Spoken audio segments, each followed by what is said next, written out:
On a cool and rainy afternoon during the first week of classes at Centennial High School in this well-to-do Baltimore suburb, about 50 members of the boys' cross-country team sauntered across the parking lot for their after-school run. Meanwhile, about 30 kids in helmets and pads were going through drills on the pristine artificial turf field at the school's hillside football stadium.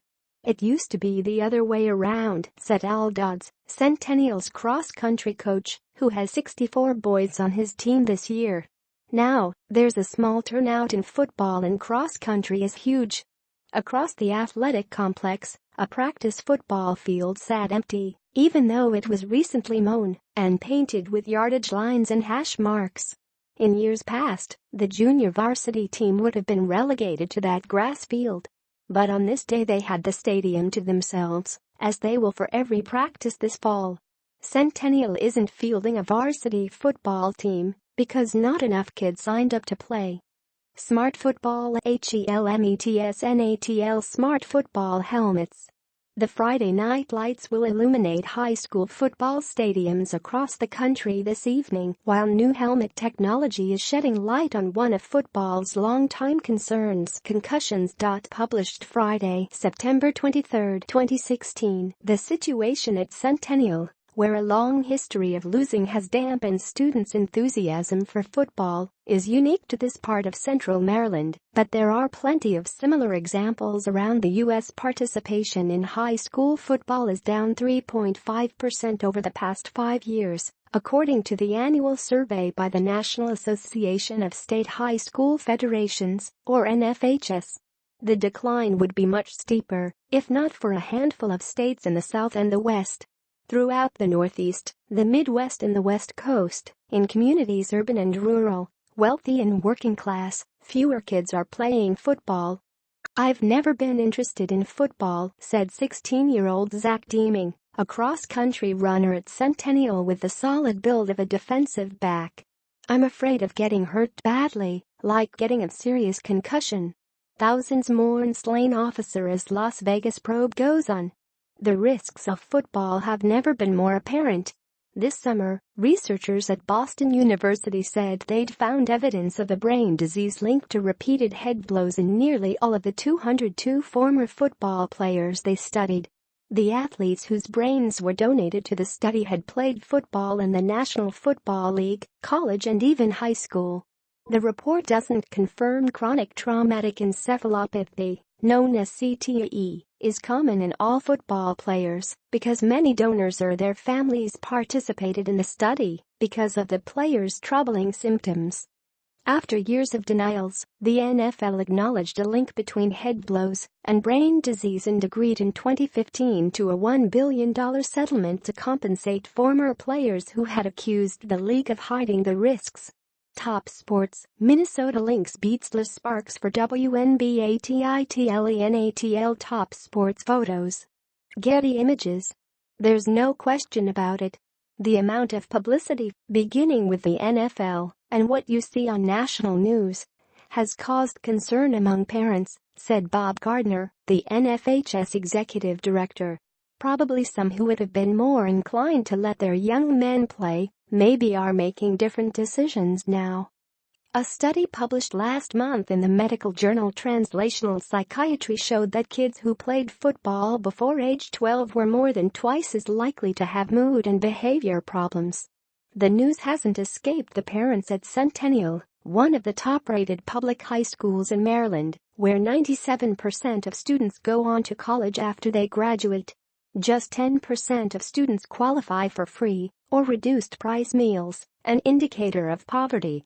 Amid tensions, Nobel Peace Prize goes to anti-nuke group. "Families around here are more into academics," Zach said. Maryland is one of 14 states where participation in football was down 10% or more over the past 5 years, according to NFHS data. In all, 41 states saw a decline between the 2011-12 and 2016-17 school years, and just 9 states in the District of Columbia saw increases. In West Windsor Township, New Jersey, which borders Princeton University, and has a median household income of $137,000. One of the two public high schools dropped varsity football this year, and the other might have to do the same next year. Giselle Bundchen. Brady played with a concussion last year. Giselle Bundchen. Brady played with a concussion last year. Giselle Bundchen said her husband, Patriots quarterback Tom Brady, has had concussions, including one in 2016. Published Wednesday, May 17, 2017, Trinity High School in Manchester, New Hampshire, also disbanded its varsity team, with hopes that it could return in a lower division next year. At the first practice, the team had 3 seniors, 1 junior, 12 sophomores and 1 freshman, Athletic Director Chip Pollack told the New Hampshire Union Leader in August. 2 of the seniors have never played any kind of organized football, and the other senior is dealing with concussion symptoms. In Ventura County, California, northeast of Los Angeles, Thousand Oaks High School disbanded its junior varsity team this season because it needed sophomores and juniors to fill out the varsity roster. In Marin County, north of San Francisco, Novato High School announced that it wouldn't field a varsity team this year, but the program got a last-minute reprieve when more athletes than expected showed up for practice. California becomes sanctuary state as governor signs bill. The decline in participation isn't just limited to wealthy, coastal communities. Among the states where participation is down more than 10% are Iowa, Kansas, Michigan, Wisconsin, and Illinois. Population in Illinois has also declined over that period, while in Michigan and Wisconsin it has only grown slightly. Researchers at the University of Colorado, who studied data from the NFHS in the census, said in an analysis published September 26 that high school football participation peaked in 2009, before beginning a decline that is likely to continue. The NFL is paying attention to the numbers and trying to find ways to get kids playing the sport. Tom Brady's high school PHOTOSNATL. Tom Brady's high school photos.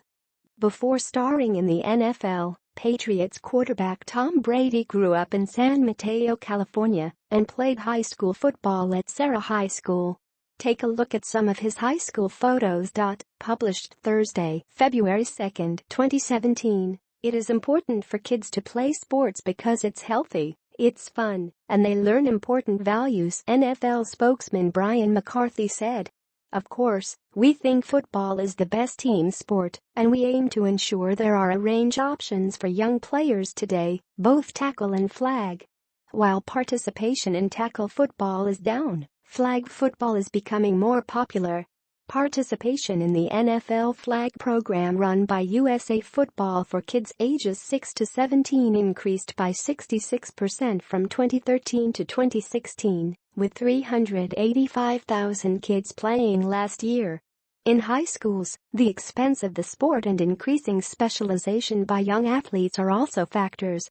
And while football is declining, other sports are growing, among them soccer and lacrosse. But football is different because it remains the nation's most popular spectator sport, and schools expect to sell tickets on Friday nights.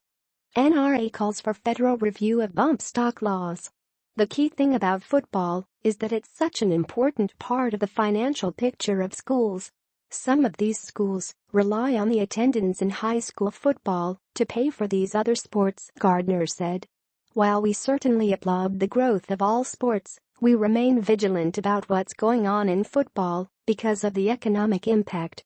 Around the Centennial football program, there is optimism that varsity football could return next year if the JV team can put together a reasonably competitive season. The team has a strong freshman class, some of whom have never played organized football before. Toward the end of the 2-hour practice, coaches wanted the first-team defense to get some full-speed reps. That required some creativity. For-profits to blame for most student debt defaults study. If you're not on first-team defense, I need 11 of you to make an offense, an assistant coach barked. I need a running back, I need a fullback, I need 5 linemen, I need a tight end, I need 2 wide receivers. Let's go.